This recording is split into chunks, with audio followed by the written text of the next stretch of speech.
All right, since I have it as exactly 10 o'clock, and we try and run these meetings exactly according to plan, first of all, a very warm welcome to you this morning. And actually, I think we have a very exciting program to listen to and to get involved with today.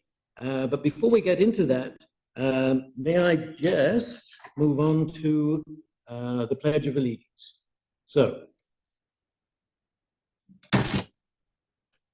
I pledge allegiance to the flag of the United States of America and to the republic which stands, one nation, under God, with liberty and justice for all.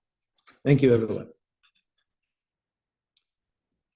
Well, as I said, a very warm welcome. And in fact, our first speaker today is Jodi Walborn from Blue Zones. I don't know whether if any of you have looked at Netflix to look at the interesting short series, which I'm sure Jodi will refer to in a talk, which is about different blue zones in different parts of the world, where the average age is much higher for those people reaching 100 years old than it is in other places. And of course, the key question is, why is that? So Jodi will be able to, I think, enlighten us and perhaps maybe learn some lessons about what we can either do in our everyday lives or to enhance the areas and encourage maybe the village councils and so forth in different areas to address some of the very interesting things that have arisen from that specific investigation. It's very fascinating. And, you know, with my own background in healthcare, for many years, I certainly found it quite riveting to listen and to see some of the things that came out of that, which, of course, as I said, Jodi will talk about. Our second speaker is Tony Carangelo, and Tony is going to talk about something called a sense of place, or the sense of place, which, of course, he will explain what exactly that means and how it relates to us here in Estero, and what we should be thinking about as, of course, Estero moves forward with its developments here. So again, that's another very interesting and exciting aspect of things that we are doing within Engage Estero, as he will explain after Jodi. So I'd like to welcome Jodi to the stand. And obviously have her take us through some of the things that she wants to talk about. Jodi, thank you.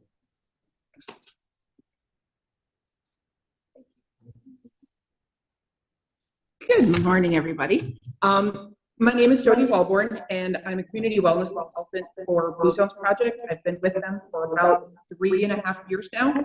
Started out as a policy lead, and as we moved from our discovery phase into our certification phase and now into sustainability, we've taken on more hats. So within Blue Zones, I work with our work sites, our schools, our organizations, and our built environment policy to help make our communities support healthy choices.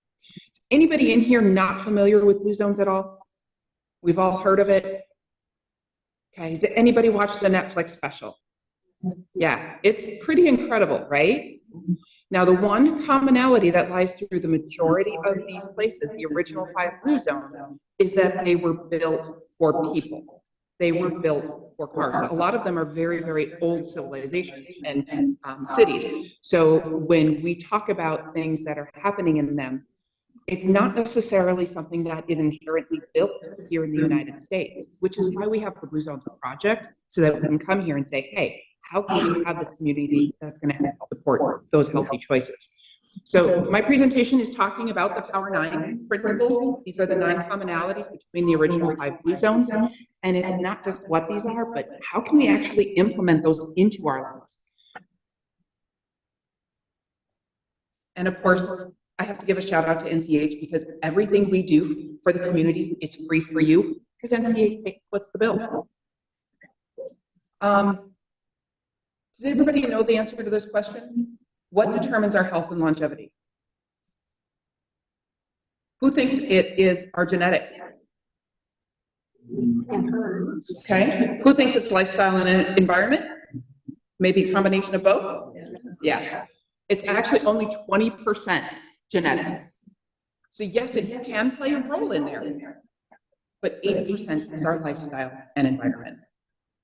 So it all began, you guys know about this. I won't spend a whole lot of time on here, but Dan Buettner, he's out there again. He's got a new cookbook out there. He's got a new book.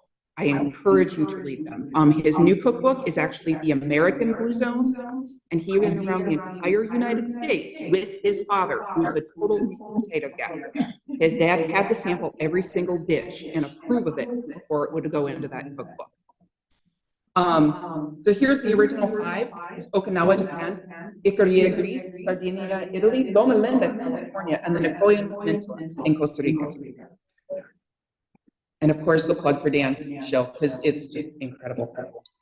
So our Power 9, how this works is we want to implement changes where we live, work, and play. That is our life radius, right? If we're not working, we're probably volunteering, we're out in the community. It's where we are most frequently. And we do that by kind of encouraging people to follow the Power 9 principles. So we're going to kind of go through those. And the first, we're going to go from the bottom up. And the one we want to talk about is positive fact. Has anybody heard about social isolation? We've heard about it from the pandemic and how that isolation and that loneliness is actually killing more and more people. So how do we do this? We surround ourselves with a positive fact. These are the people who are going to help lift you and make healthy choices. They're going to be your support system. They're going to be your ear. How do you play a role in a positive path? How do you, if you've got, does anybody have a group of friends? What do you do in that group of friends that helps lift each other up?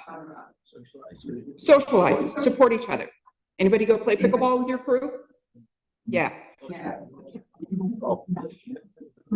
My crew growing up, we were a bit on the rebellious side. So we were the smokers, we were the drinkers. We had a lot of bad habits. And it's amazing how easy those bad habits are when you surround yourself with others who also have those bad habits.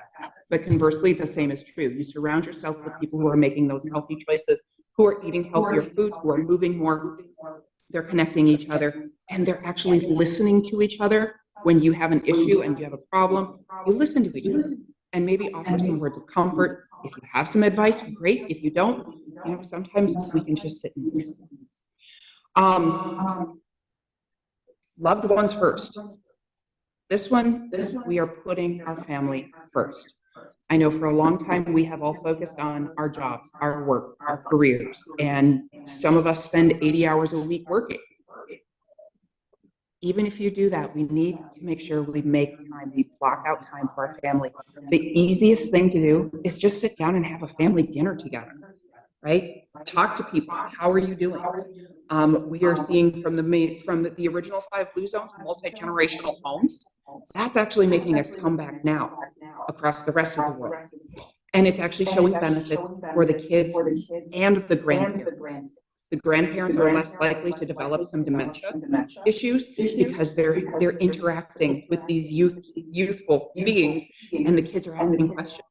And the grandparents get to share stories of their youth, of where they grew up. They're out there and they're moving and they're talking and they're interacting. So that's removing that isolation. It's increasing their movement. It's increasing their brain activity. All of these things. And it's good for the kids too. You know, get up and go for a walk after dinner. Whatever you can make time for to spend that time with your family, that's what we should be doing. Belong. This one is belonging to a civic or faith-based organization. Okay, it's socialization with a shared belief. So, and this one, I was shocked to see that this actually can add 4 to 14 years of life expectancy. That's kind of incredible. How do you find where you belong? Anybody have any thoughts on how do you find where you belong? If you have a religious belief, try out several different churches. See where you fit. What feels right to you? If you do not have a religious belief, but you know you need something, go to different volunteer organizations. Who has the same mission as you? Who has maybe the same purpose as you? Where are you going with your life? What do you see as helping lift others up? You know, is it the Kiwanis Club? Is it the Rotary Club? Is it, you want to teach ped bike safety? Come talk to me, I'll help you out. We actually have, through FGCU, we have a program. There's some flyers in the back, and it's to get some of our experienced population involved in mentoring students at FGCU. So there is more information. We would love to have your expertise, your experience, and your wisdom. So if you're interested, we've got some flyers back there. We can talk to you a little bit more. Belonging. My church is being out in nature. Whether I'm hiking, I'm in my kayak, I'm on my bike, that is my church when I am in nature. For some people, it's meditation, it's yoga, it's journaling. Find what fits for you. So Friends at Five, again, this is purely about the socialization. So where our positive pack, it's surrounding ourselves and having a constant group. The Friends at Five, we want to get together on a regular basis with people. We want to just have time to unload, relax, and have fun. So set a regular time with friends, right? Set up a regular 5 o'clock Friday. Maybe we're having a little bit of wine at 5, right? We're going to have a glass of red wine. We're going to sit down. We're going to talk. We're going to be together. We're going to share what's really kind of aggravating us. Our kids are driving us nuts. Maybe it's the spouse, whatever it might be. It's a time to talk. It's a time to have that friendship and unload.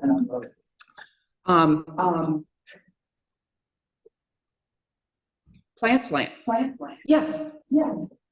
I have a question on the wine. Yeah. You're telling me that you have studies that show that by drinking wine, you can actually reduce or solve the neurological level of disorders. That's from Blue Zones. That is from the Dan Buettner study that he did with the original Blue Zones. And there's other additional studies.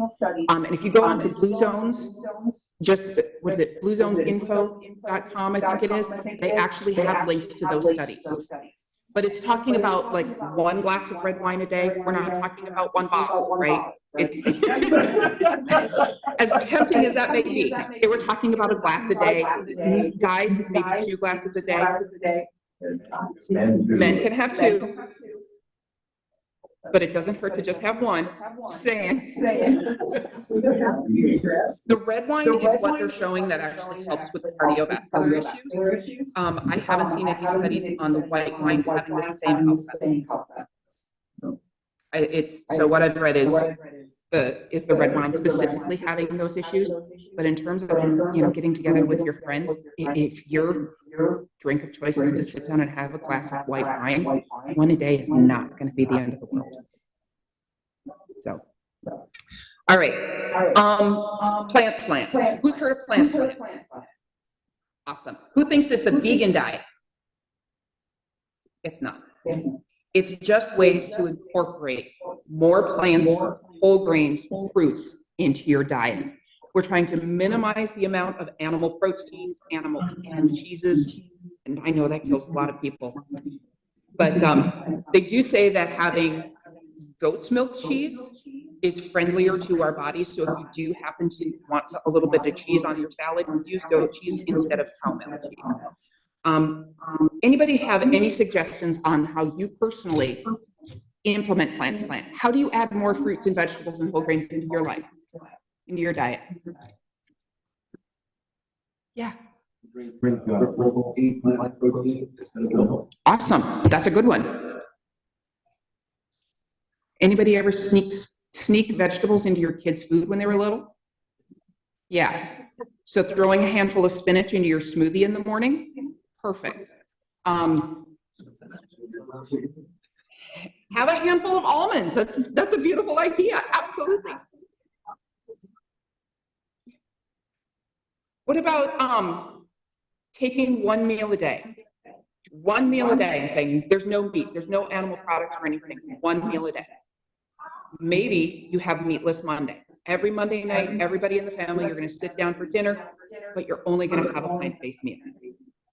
Maybe you want to do something a little bit more enthusiastic towards eating more plants. Maybe every day for breakfast, there's no meat, there's no animal, there's no yogurt, there's nothing, right?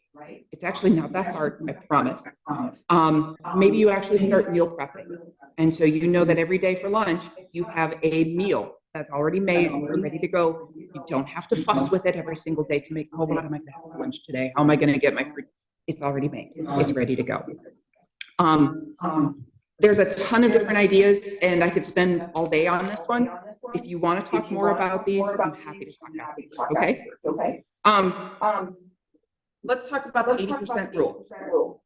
Now, in Okinawa, they call it harihachi-bu. In fact, they say this every time before they eat. They sit down and they say harihachi-bu.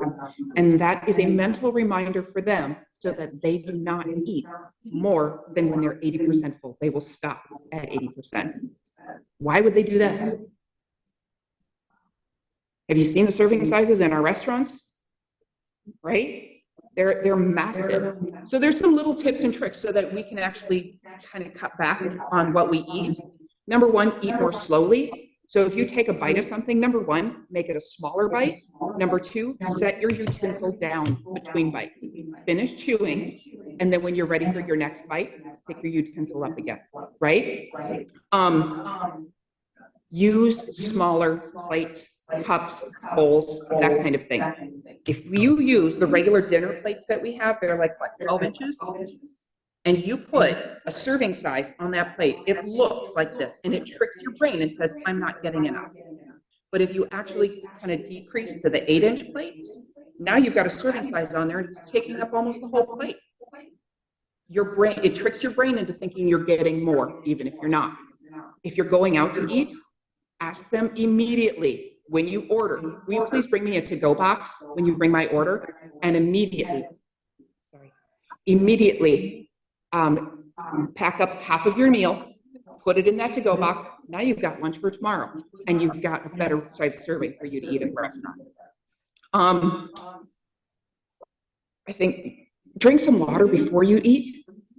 There was actually a trick somebody said, getting one of the, you go to the store, you get the bag of apples and they're all like this big. Those are really good. If you know that dinner's coming and you're really flipping hungry, eat a little apple. That is going to fill you up, and you're going to make sure you're not overloading on dinner. Share meals. I have a big husband. Tall and big. And we share every meal. Yep. Yeah, that's a great idea. All right. Downshift. We live in a society that stress is becoming ever more prevalent, and it is taking over a lot of our right. So you could at the advantage, these are from our different blue zones, the advantage, they try. They take naps. Anybody ever naps? Yeah. For me, it's your happy hour. Right? What's your stress relief? How do you relieve stress when you know it's a bad week and you need to take some time to step back? What do? Write about it. You write about the journal. Good. Go to the gym. Anything else? Slow. And then your life can. Yeah, absolutely. Yeah, but spending an hour or so away from your electronics. How often are we stressed out and you get into that mind stuff? The time stuff of sitting and looking at Facebook or TikTok or Instagram, whatever it might be, both through your phones or tablets. What are we on electronics? Go for a walk. Me, I'm gonna go for a ride. I get back on my bed. I'm gonna go for a ride. Read a book. There's so many different things that you can do. It's just even then remind yourself some time for you because you're worth it. Okay. Purpose. Does anybody know what their purpose is? You know why you're here? Do you know why you get up in the morning every day? We do have a purpose workshop for you, Tony. We actually do. We hold free purpose workshops classes where you go in and you kind of do a self-assessment of what your likes are, what your strengths are. And then you actually try and figure out what is your, why do you get up in the day, every single day. It's really interesting, and I encourage everybody to do it. But you do want to find what your values are, your passions, your gifts. What are the things that you like and things that you don't? Incorporate those into different ways to help lead a better life and be a little bit healthier. One really good way is spending time with people who inspire you. I know I'm surrounded by people who inspire me every single day, and I learn who I want to be. I've also learned who I don't want to be. So somebody's strength, that is their strength and they're really good at it. That's not my strength. And while I admire them for it, it's not something that I can do in my life. So I can take a different route and I can find where I fit. Joining a cause, social justice, volunteering, practice self-acceptance. Anybody have a hard time with that one besides me? Accepting who you are right now and being proud of that person that you are.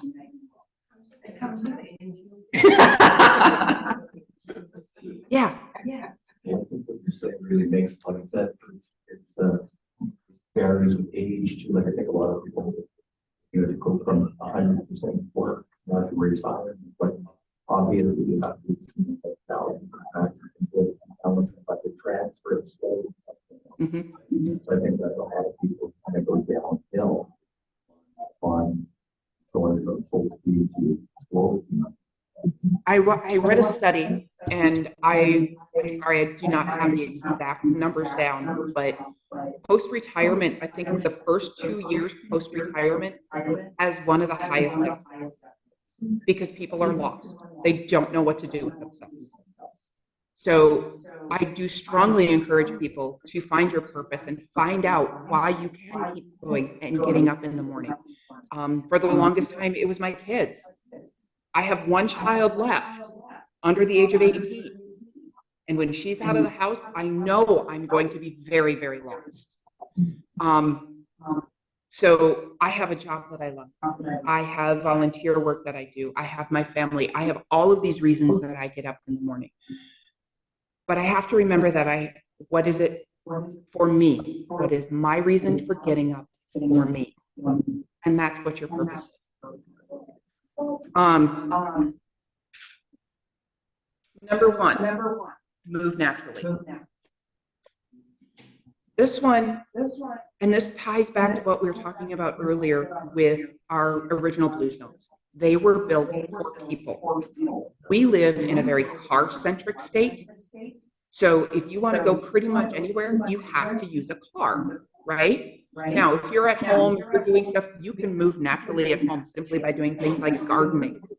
Gardening, you use all kinds of muscles, right? And you're moving. What about cooking? If you're standing in the kitchen and you're cooking, I love to cook. I will happily stand in the kitchen for 2 to 3 hours and cook a meal. I have no problem with that. I want to get on my bike, and I used to live in Fort Myers, and I would commute to work and I would commute to FGCU. It was about 10 miles to each place.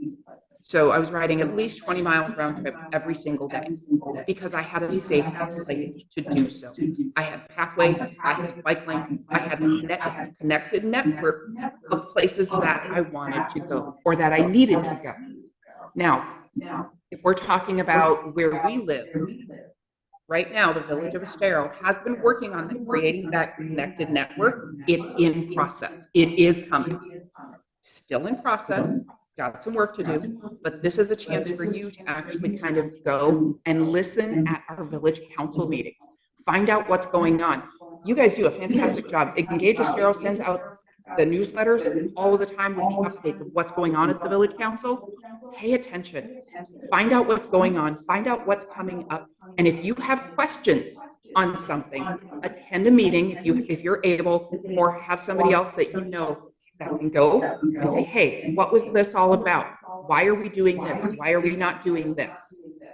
And if it's something that you adamantly support, definitely show up and lend your input, because we need more safe pathways. We need, and we've got Bert here. Thank you, Deb. We would love to have more off-road, safe riding, walking places, right? But we also need the spaces that we want to go to. So it's not just, okay, here's a bike lane. Go. Well, where are we going to? Do we have parks? Arrow on the river, it's coming, right? Do we have, do you have a job that you want to get to? Can you connect to the stores? We have so many HOAs in Estero.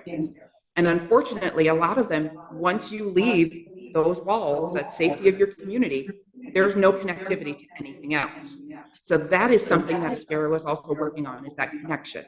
The Estero, or excuse me, the corkscrew project that's going on, they're going to have some connections up there as well.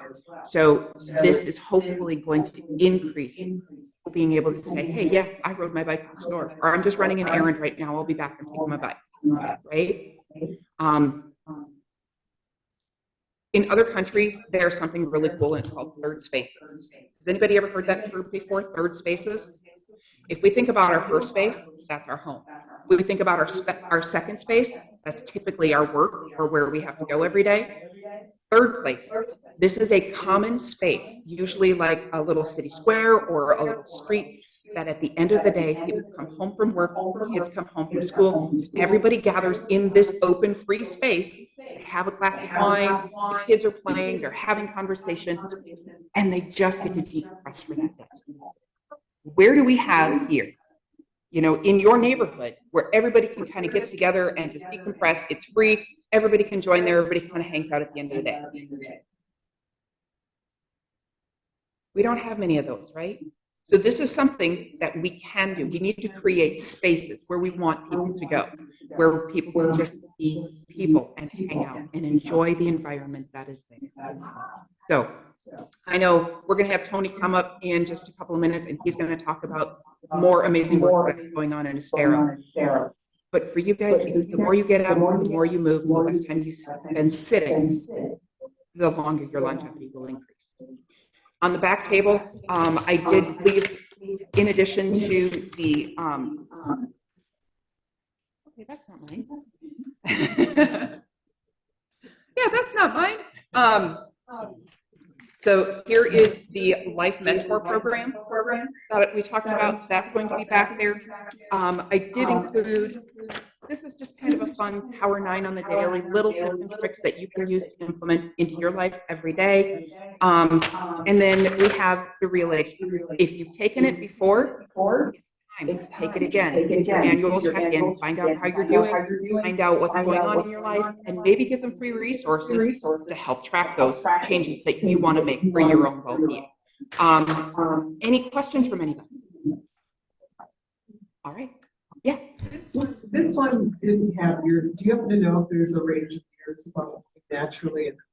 I want to say it was 7 to 11 years.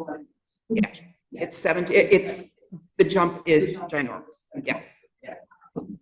Is there anything to the order? I know you did it in reverse order, but is number 1 is not number 2 downshift, or is it all equally important? So he found that when Dan created this, he actually created a little triangle and he put them into little blocks. And the number 1 top thing was move naturally. He said this was the number 1 thing that everybody had in common across all communities.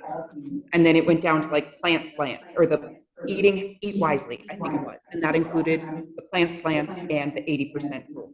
And so it kind of broke down into different little sections. I don't want to take fishing in Dan at all, but you can find a lot of research that says that the sense of community and the sense of purpose is improved.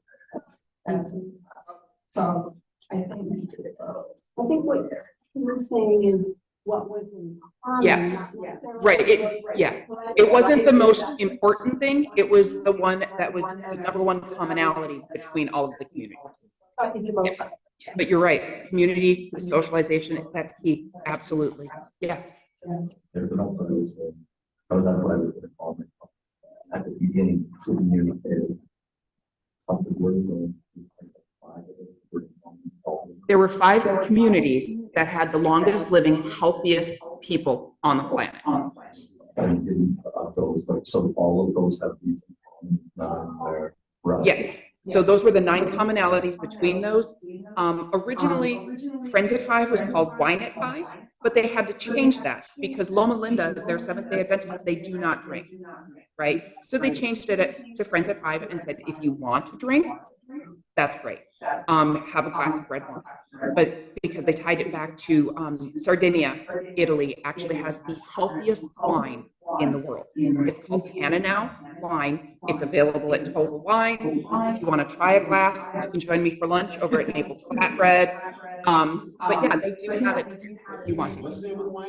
Cananau. So it's Canon E-A-U. So the word Canon E-A-U. Yeah. Is there a hierarchy of nuts that you spoke about, or some better than others? You know, I wish I could tell you one's better than another. I think so let me back up really quickly. That real age test, if we get a minimum of 300 people in the village of Estero to take the real age test, we can run an anonymous aggregate report for the overall well-being and health for all of Estero. Okay, we did that. It was 2 years ago, and one of the top risk factors that came out of it, you guys don't eat enough nuts. Period. And we didn't know if that's because Estero does have an aging population and maybe eating nuts is too hard. So little things. If you're having a salad, throw some pepitas on there or some sunflower seeds, or if you like almond slices or whatever it is, just simple little ways to add them in. If you're more into nut butters and having a nut butter sandwich, great, go for it. Yeah, Tony. So I just want to comment. So I think caffeine, almonds, a handful of almonds, 10 to 15 a day is perfect, because it provides a lot of vitamin E to it. And then sunflower seeds are also good. So those are the top 3 that I practice every day. What about the fungal aspect of that? What? Fungus. Nuts. Oh, well, should I put them in the Minimal. Yeah. That would be good. They get eaten too fast in my house. All right. Any other questions? And I'll be here at the end too. All right. Thank you very much. Jodi, thank you very much.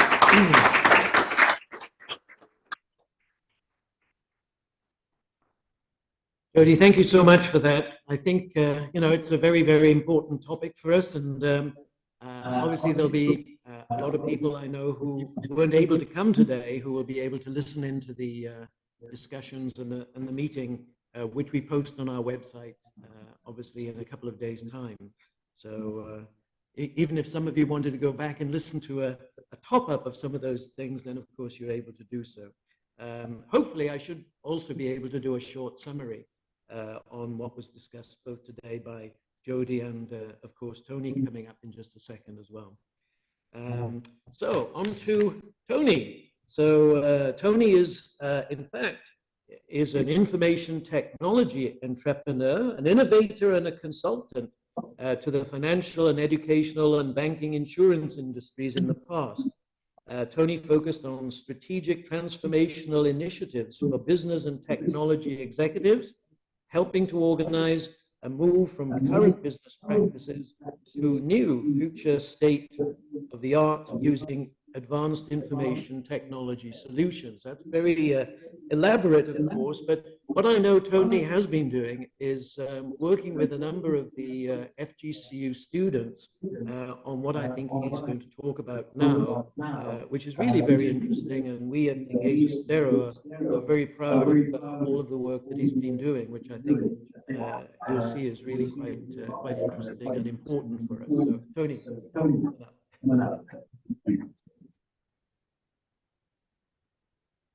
Good morning. My name is Anthony Carangelo, and I am a member of the Engage Estero research team. And today we're going to talk about the sense of place. And I want to start with the slide that Mary Gibbs had at the end of her presentation, where she talked about all of the projects that was done by the Planning and Zoning Board this past year in 2023. And the impressive part of it was that they passed over 50 projects, and yes, it made a significant difference in Estero These projects covered a wide range from restaurants to developers making new apartment developments. And so, yes, the Planning and Zoning Board had a really busy year. The projects are all high quality projects because they meet the standards that the Planning and Zoning Board has in the application process. So not only do they cover site management, but in stormwater and water management, but most importantly, they have architectural standards that is used throughout the village to promote a sense of place. The last thing that I do want to talk about is village character, because character is more than just architectural standards. To me, character also represents the character of the community. And that's really not talked about in any of the Planning and Zoning Board meetings. Generally, the developer comes in and presents their plan, and that's generally the first time the community gets to hear what the plans are. So what we're going to talk about today is, what is the sense of place within the village of Estero? Last October, at Florida Gulf Coast University, Engage Estero held a meeting with the village planning people, and they talked about the future of Estero. They also went back in the past and talked about the start of Estero and how it's evolved and how it's grown. One of the things that was brought up in there in regards to the future of Estero is this concept of a sense of place, but it was really never discussed in any great detail. So today, I'm not going to give you any answers of what is the sense of place within Estero, but we're going to cover three topics, three questions. What makes up the sense of place in Estero? Who should define the sense of place in Estero? And lastly, can you use enabling technology to help in defining the sense of place within Estero? This review is to make people think about those questions. So what is sense of place? Well, one easy way is to search the internet and come up with an answer based on what the internet thinks sense of place is. We looked at three different areas: Naples, Tampa Bay, Sarasota, and queried that for sense of place. So it's interesting what came back. Naples, the area famous for its beautiful white sandy beaches, golf courses, fishing, boating, water sports, arts and culture, and spectacular sunsets. When we queried Tampa Bay, which was a city that embraces history, celebrates culture, has a unique charm that captures the essence of the Sunshine State, from pristine beaches to crystal clear waters to its rich history and modern vibrancy. And lastly, Sarasota. Sarasota has a distinct vibe that is different from Florida's relative coastal cities. Vibrant art scene, beachy atmosphere, food culture. People who choose Estero as their home are generally called by its unique charm. In each one of these descriptions, they talk about the sense of place with a meaning toward bringing people together. Now let's see what Estero comes back with. The village of Estero. Sandwiched along Florida's Gulf Coast between Naples and Fort Myers to the north, it's known as a popular destination for both high-end shoppers. So we have Coconut Point Mall and Miramar Plaza. Two state parks, the Hertz Arena with an ice hockey team, and now Florida Gulf Coast University. Stark difference in describing the sense of place in the village of Estero compared to those others. Those others brought out the emotion that one attaches to getting together and having an experience. The sense of place here is destinations and boundaries. So now that we know that, what is the definition of a sense of place? Well, we went back and we looked at the National Geographic collection series where they talk about definitions. And They talked about the sense of place as community character, or the concept of place. It's more than just boundaries. It's a boundary that has a meaning to people, that brings together the physical and human characteristics and that connect them together. And through that connection, they have some emotional bond that they can remember later. And the experience is either really good or really bad, but they have an experience. Now, that place around it can change over time, but the essence of those emotions never change. That, in essence, is the concept of place and the community character. So the challenge within Estero that we want to talk about today is how do we communicate the community character, or sense of place of Estero, to all parties, developers, visitors, and the community itself, the residents and the citizens. It's important. So we have to go really look at what is the character of the community of Estero. Is it 25 square miles of boundaries? Is it breakup of hubs or political districts? Is it the HOAs and the community within their walls, because they distinctly have a sense of place? Or is it nature, active lifestyle, an entertainment complex, or mixed-use commercial? Or is it parks, nature preserves, or trails? Or just site codes, infrastructure, and budget discussions that I've talked about in the planning zoning board meeting? So where is the planning and the vision in regards to defining the sense of place? Why is this important? Because the village was established in 2015. And when you look at the future land use documents, either in the comprehensive plan or the ped bike plan, it really talks about bringing the community together. And it was institutionalized here in these documents that the sense of place is to be discussed.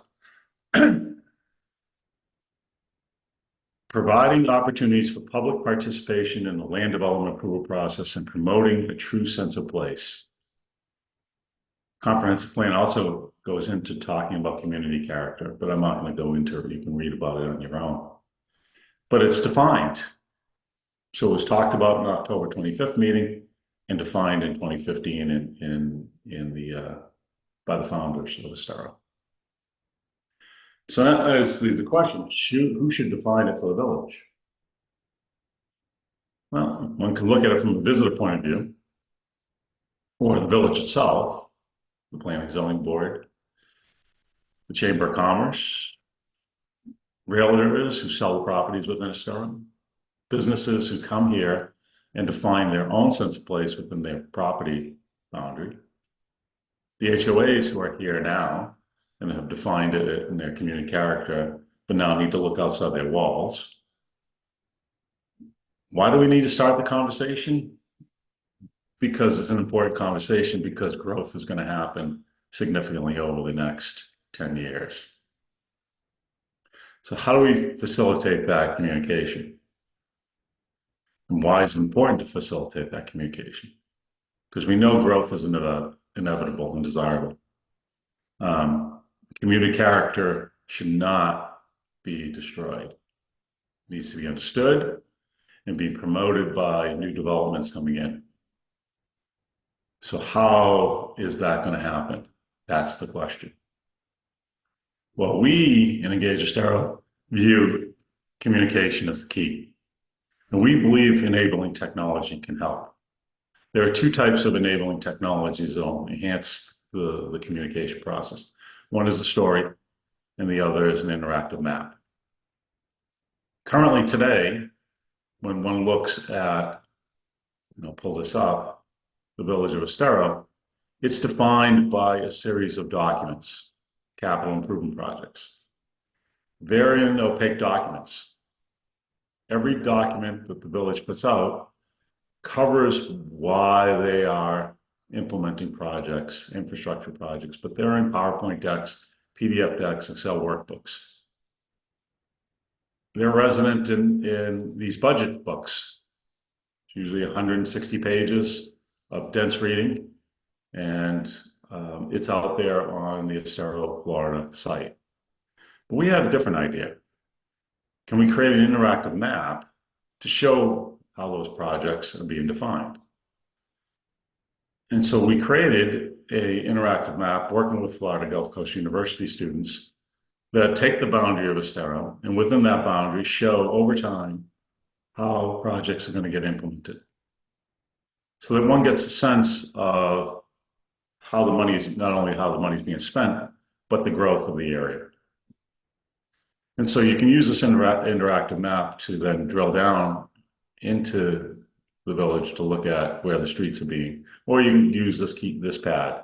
And so you can look over 5 key areas, subject areas, and pick one, such as bike and pedestrian paths, and then look at all of the investment being made, and then be able to drill down into that area and further drill into that area and bring up what is happening all the way down to the actual cost that's going to be made for that investment. These are the concepts that we think are good communication vehicles, and that will help the process going forward.